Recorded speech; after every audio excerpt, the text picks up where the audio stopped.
안녕하세요. 요리는 쉽게, 식사는 함께. 이지밀입니다. 가지 좋아하시나요? 특유의 향과 식감 때문에 호불호가 많이 갈리는 채소인 것 같아요. 그래도 7월에서 10월까지 제철에는 색도 예쁘고 맛도 있는 데다가 가격도 저렴해서 반찬으로 많이 먹게 되더라고요. 게다가 식이섬유가 풍부하고 수분도 많아서 변비에 도움이 된다고 하길래 아기에게도 자주 주고 있어요. 엄마들 관심은 애 먹는 거랑 싸는 거잖아요. 또 마침 한 구독자님이 가지를 이용한 음식을 소개해달라고 요청하셨어요. 그래서 오늘은 가지 한 묶음으로 할 수 있는 간단한 가족밥 메뉴, 가지고기 덮밥과 가지구이, 그리고 가지찜을 소개할게요.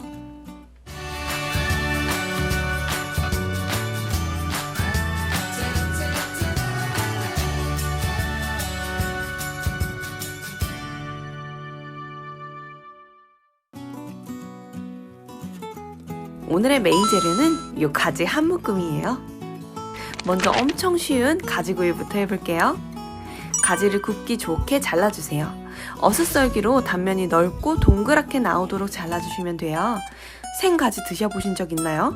서걱서걱한 식감을 느끼실 수 있는데요.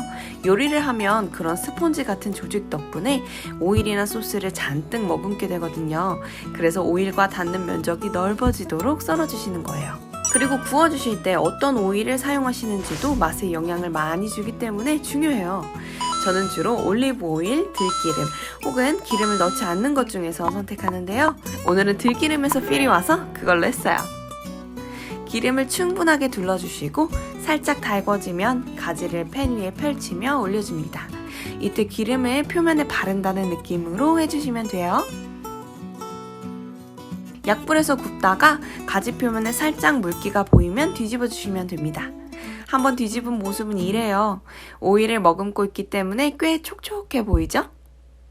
그리고 뒷면이 좀 노릇해지면 한 번 더 뒤집어 주세요. 그쪽 면은 오일이 안 묻어서 금세 노릇해졌을 거예요. 조금 더 시간이 지나 가지가 익으면 수분이 나오면서 전체가 꽤 촉촉한 모습이 될 거예요. 한 번 더 뒤집어 주셔서 표면에 물기를 살짝 날려주시면 완성이에요. 아기가 한 입에 쏙 넣을 수 있도록 가위로 잘라서 그릇에 담고 참깨와 파슬리 가루를 솔솔 뿌려 장식해줬어요.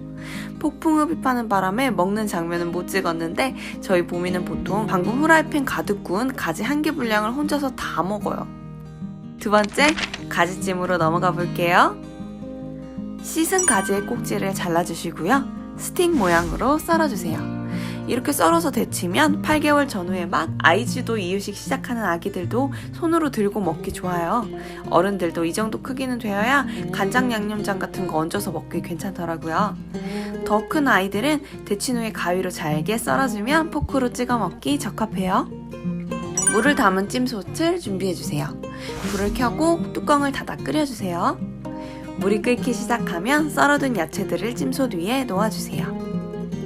저는 당근과 애호박을 쪄서 반찬이나 간식으로 종종 주기 때문에 같이 해봤어요. 다른 채소들도 가지와 마찬가지로 스틱 모양으로 썰어서 조리하면 편해요. 당근, 호박, 가지를 예쁘게 놓아준 뒤 뚜껑을 닫고 중약불로 20분 동안 찝니다.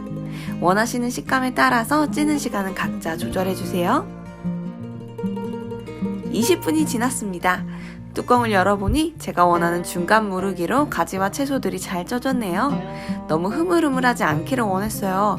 저희 집에서는 이 정도로 쪄야 색깔도 가장 선명하고 예쁘더라고요. 이렇게 아주 쉽고 간단한 가지찜도 완성되었어요. 마지막은 오늘의 메인 요리, 가지고기 덮밥이에요. 재료는 가지, 새송이버섯, 양파, 대파, 마늘, 생강, 다진 돼지고기입니다. 어른용에는 고추도 조금 있으면 좋아요. 아직 아기에게 돼지고기를 먹이지 않으신다면 소고기로 대체하시면 되고요. 새송이버섯 대신 양송이나 느타리 등 다른 버섯을 넣으셔도 괜찮아요. 각 재료를 썰고 다져주세요. 가지는 반을 자른 뒤 어슷썰기로 썰어주세요. 이렇게 반달 모양으로요. 다 볶고 나면 부드러워지기 때문에 다른 재료보다 조금 더 크게 써셔도 돼요. 새송이버섯도 손톱만한 크기로 썰어주세요. 아이가 건더기가 큰 것을 싫어한다면 한 번 더 잘라주셔도 될 것 같아요. 양파도 새송이버섯과 비슷한 크기로 찹찹찹 썰어주시고요. 대파는 잘게 썰어주세요.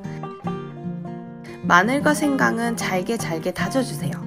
미리 다지거나 갈아둔 게 있으시다면 쓰셔도 좋아요. 생강은 돼지고기랑 합이 잘 맞죠. 같이 쓰면 냄새도 잡고 음식 맛도 한층 고급스러워져서 정말 잘 어울리는 짝꿍이에요.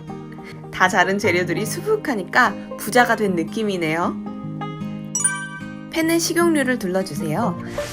기름을 좀 달군 뒤 약한 불에서 파를 볶으면서 향을 내주세요. 파릇파릇 예쁜 색이 되면서 파 향이 좀 올라오면 돼지고기, 마늘, 생강을 넣고 함께 볶아주세요. 이렇게만 볶아도 냄새는 벌써 좋아요. 어른만 먹을 거면 여기서 맛술을 좀 넣어주시면 좋은데 왠지 아기 먹이기엔 괜히 조금 꺼림칙해서 안 넣었어요. 돼지고기가 반쯤 익었다 싶으면 남은 채소들을 모두 넣고 위아래로 뒤집어주면서 골고루 섞어주세요. 기름이 모든 재료에 골고루 묻고 나면 뚜껑을 덮고 약불에서 5분 정도 가열해주세요. 뚜껑에 물방울이 송골송골 맺혔어요. 가지에 있는 수분이 많이 나왔나봐요. 뚜껑을 열어보면 가지가 숨죽은 게 보이실 거예요. 돼지고기도 속까지 잘 익었을 거고요. 타지 않도록 위아래로 골고루 뒤집어가면서 수분을 약간 날려주세요. 아직 아이에게 간을 안 해서 먹이시는 분들은 여기까지만 하면 아이 음식 완성이고요. 간을 시작하셨다면 간장 딱 한 스푼만 넣어주세요. 간장은 짠맛도 있지만 향도 살려줘서 소금보다 간장으로 양념하시길 추천드려요. 잘 휘저은 가지고기 덮밥 소스를 담아줄게요. 일단 이건 저장용.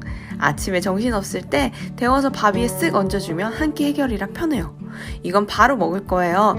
찐 당근이랑 애호박이 반찬이고요. 아기가 배고파서 옆에서 계속 밥 달라고 했던 터라 식탁에 내려두자마자 손 뻗어서 가져가더라고요.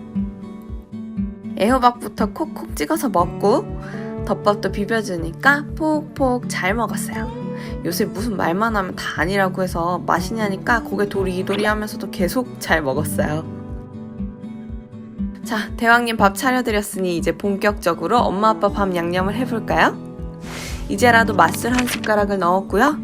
간장 한 숟가락, 후추 조금, 소금 한 꼬집, 굴소스 한 숟가락 넣고 볶아주세요. 고추도 하나 썰어 넣을게요. 좀 크게 넣으시면 보기에도 예쁘고 혹시 너무 매운 게 싫으시면 어느 정도 볶다가 건져내기에도 좋아요.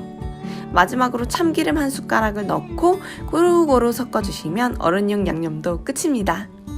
엄마 것도 보기 좋게 담아주세요. 이렇게 해서 엄마와 아기가 함께 먹는 이지밀의 가지고기 덮밥이 완성되었습니다. 반찬으로는 찐 채소와 달걀 프라이, 오이지를 곁들였어요. 전체적으로 좀 나시고랭이 연상되는 맛이 나요. 하지만 볶음밥이 아닌 덮밥이라 좀 더 촉촉하기도 하고 모든 재료의 맛과 식감이 참 조화롭다는 생각이 들었어요. 드시다 보면 언젠가 가봤던 그리운 동남아의 휴양지가 떠오르실지도 몰라요. 지금까지 가지를 이용한 3가지 요리를 보여드렸는데요. 오늘도 이지밀의 가지구이, 찜, 가지고기 덮밥 레시피로 요리는 쉽게, 식사는 함께 하시길 바랄게요. 혹시 아기에게 먹이고 싶으신 식재료가 있으시다면 댓글로 알려주세요. 어떻게 하면 맛있고 건강하게 먹을 수 있을지 같이 연구해 볼게요. 영상과 레시피가 도움되셨다면 구독과 좋아요, 알림 설정까지 부탁드릴게요. 감사합니다.